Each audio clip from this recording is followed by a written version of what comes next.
Hey everyone, I want you to think about something for a second.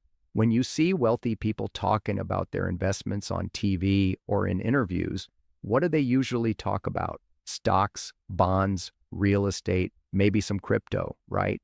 But here's what they don't tell you. That's not how most of us actually built our wealth. If this intrigues you, hit that like button, comment below with your biggest investment question, and subscribe because what I'm about to share with you could completely change how you think about building wealth. You know, after 20 years on Shark Tank, after building and selling multiple companies, after sitting across the table from some of the wealthiest people in the world, I've noticed something interesting. There's this investment strategy that we all use, but nobody really talks about it publicly. Why? Because it's not sexy. It doesn't make for good headlines. And frankly, most people think it's too risky or too complicated. But here's the thing. This strategy is exactly how I went from sleeping on my buddy's couch to building a net worth of over $300 million.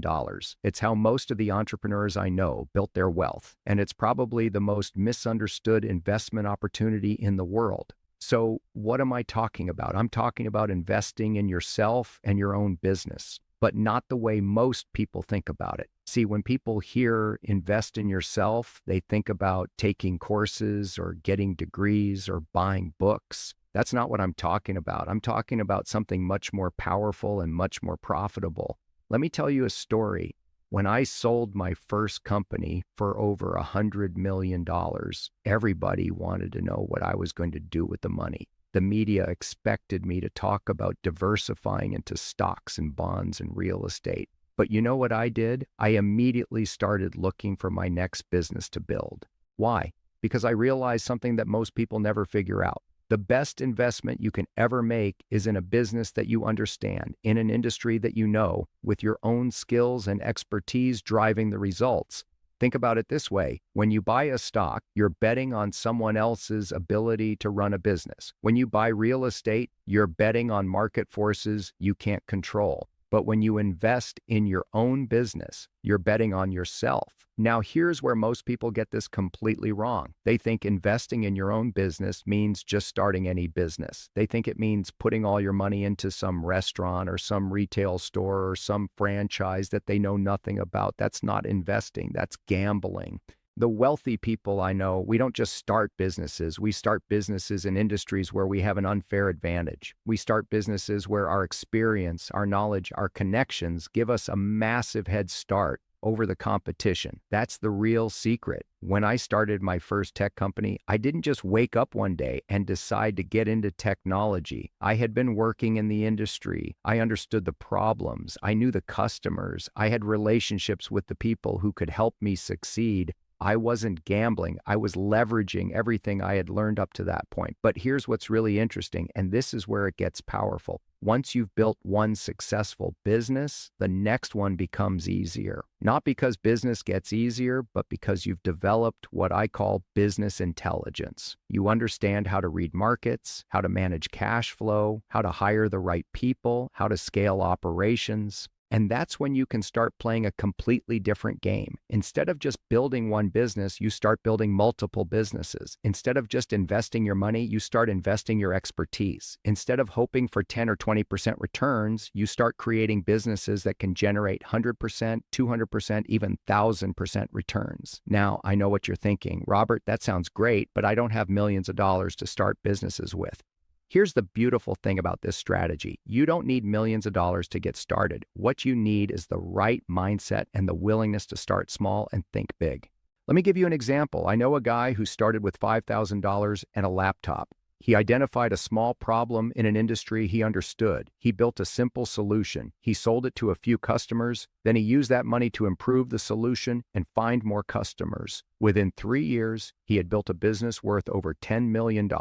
Was he lucky? Maybe a little bit. But luck is what happens when preparation meets opportunity. This guy had spent years learning about his industry. He understood the customers. He knew what they needed. When he finally decided to start his own business, he wasn't shooting in the dark. He was executing a plan based on years of accumulated knowledge. The difference between him and most people is that he didn't just throw money at an idea and hope it would work. He systematically built his knowledge, identified his opportunities, and then acted with precision. That's what wealthy people do differently. Now, here's where this strategy gets really interesting, and this is the part that most financial advisors will never tell you because they can't make money off of it. Once you've built your first profitable business, you don't cash out and diversify into index funds. You double down on what's working. Let me explain what I mean. When my first company started generating serious cash flow, I had a choice. I could take that money and spread it around into different investments, or I could reinvest it back into the business to make it even more profitable. Guess what I did? I reinvested almost everything back into the business.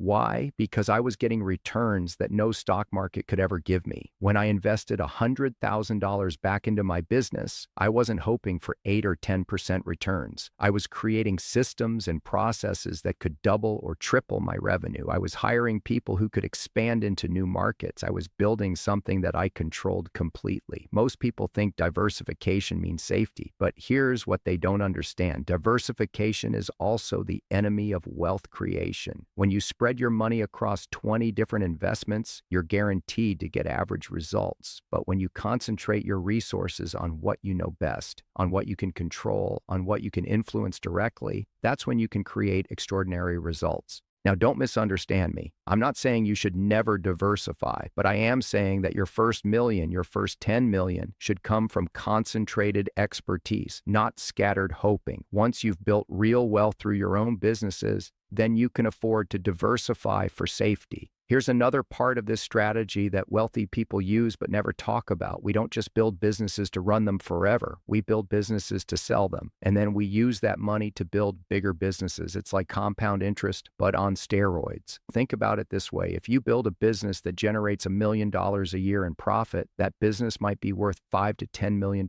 when you sell it. Now you take that $5 to $10 million, and instead of starting from scratch, you start your next business with serious capital. You can hire better people, you can move faster, you can take bigger risks because you have a bigger cushion. That's exactly what I did. I built my first company, sold it, took some of that money to enjoy life a little bit, but most of it went into building my next company. And because I had more capital, more experience, and better connections, my second company grew faster and sold for even more money. But here's the real secret that nobody talks about. You don't have to wait until you have millions to start thinking like this. You can start this strategy with whatever you have right now, even if it's just a few $1,000s. The key is to start with what I call a knowledge arbitrage business. Find something you know really well, something where you have an advantage over most people, and figure out how to turn that knowledge into a profitable service or product. Maybe you understand social media better than most small business owners. Maybe you know how to fix a specific type of problem that happens in your industry. Maybe you have a skill that other people need but don't know how to do themselves. Here's what most people do wrong. They look at successful businesses and they try to copy them. They see somebody making money with a food truck, so they think they should start a food truck. They see somebody making money with an online course, so they think they should create an online course. That's backwards thinking. Instead of copying what's working for other people, you need to figure out what could work for you based on your unique knowledge and experience. What problems do you see every day that you could solve? What inefficiencies do you notice that you could fix? What do people constantly ask you for help with? I see this all the time on Shark Tank. The best entrepreneurs don't come in with ideas they read about online. They come in with solutions to problems they've personally experienced. They come in with businesses built on knowledge they've spent years accumulating. Here's a perfect example. There was this entrepreneur who came on the show who had spent 15 years working in the restaurant industry. He noticed that restaurants were wasting huge amounts of money on food spoilage because they couldn't accurately predict demand. So he created a software system that used historical data and weather patterns to help restaurants order exactly the right amount of food. Did he have a computer science degree? No. Did he have millions of dollars to start with? No. But he had something more valuable. He had 15 years of deep knowledge about a specific problem that nobody else understood as well as he did. He turned that knowledge into a business that's now worth tens of millions of dollars.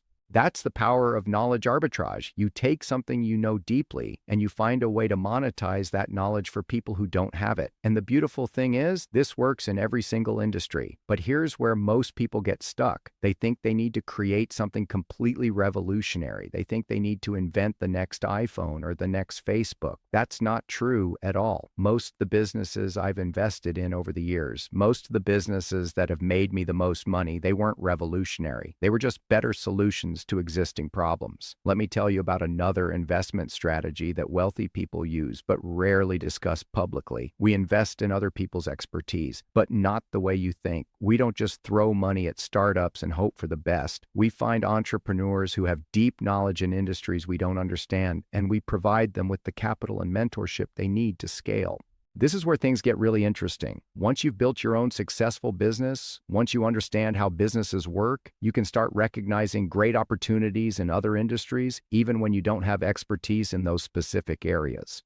Here's what I look for when I'm evaluating an investment opportunity. First, I look for an entrepreneur who has what I call unfair knowledge advantage. They know something about their industry that most people don't know. They've seen a problem that others haven't noticed. They have relationships that others don't have access to. Second, I look for a business model that I understand even if I don't understand the specific industry. Can they acquire customers profitably? Do they have recurring revenue? Can they scale without my constant involvement? These are universal business principles that apply across every industry. Third, and this is crucial, I look for entrepreneurs who are coachable. They might know more about their specific industry than I do, but I know more about scaling businesses than they do. The best investments happen when you combine their industry expertise with proven business scaling strategies. But here's something that might surprise you. I don't invest in businesses just to get financial returns. I invest in businesses to learn about new industries. Every investment I make teaches me something new about a market I didn't understand before. And that knowledge often leads to even bigger opportunities down the road. For example, I invested in a cybersecurity company, not just because I thought it would make money, but because I wanted to understand that market better. That investment taught me so much about the cybersecurity industry that I was able to spot 3 more opportunities in that space over the next few years. Each investment built on the knowledge from the previous one. This is how wealthy people really think about investing. We don't just put money into things and hope they go up. We strategically build knowledge and relationships that create more opportunities. Every investment is also an education. Every business we build teaches us something we can apply to the next one. Now, here's the part where this strategy becomes accessible to everyone, not just people who already have millions. You can start doing this right now with whatever resources you have. You can start building what I call your knowledge portfolio. Think about it this way. Instead of spending $1,000 buying stocks in companies you don't understand, spend that $1,000 learning a new skill that could generate income. Instead of putting money into a retirement account that you can't touch for 30 years, invest in building a side business that could start generating cash flow in 30 days. Here's my challenge for you. Over the next 90 days, I want you to identify one area where you have more knowledge than the average person. It could be anything. It could be your job, your hobby, a problem you've solved before, an industry you've worked in. Then I want you to figure out how to turn that knowledge into a service or product that someone would pay for. Start small. Don't try to build the next Amazon. Just try to make your first $1,000 by solving a problem for someone using knowledge that you already have. Once you've done that, figure out how to make $10,000, then figure out how to make $100,000. But here's the key, and this is where most people fail. Don't stop there. Don't get comfortable just making a little bit of side income. Use that success as proof of concept. Use it to raise capital. Use it to attract partners. Use it to scale into something much bigger. The entrepreneurs who come on Shark Tank with million-dollar businesses, most of them started exactly this way. They started with a small problem they could solve, they proved the concept, and then they scaled it. The difference between them and everyone else is that they didn't stop at making a little bit of extra money. They saw the bigger opportunity and they went after it. Remember, the investment strategy that wealthy people don't talk about isn't really about money. It's about systematically building knowledge, relationships, and expertise that compound over time. It's about creating opportunities instead of just hoping to find them. Your traditional financial advisor will tell you to diversify, to buy index funds, to dollar cost average, to think long term. And you know what? For most people, that's probably good advice. But if you want to build real wealth, if you want to create financial freedom, if you want to control your own destiny, you need to think like an entrepreneur, not like an employee. So here's my question for you. What knowledge do you have right now that you could turn into a business? What problems do you see every day that you could solve? What expertise have you been giving away for free that someone would actually pay for? Drop a comment below and tell me what area you're going to focus on. And if this video changed how you think about investing and wealth building, smash that like button and subscribe, because I've got a lot more strategies coming your way that your financial advisor will never tell you about. Remember, your future wealth isn't in someone else's hands. It's in your own knowledge and your willingness to act on it.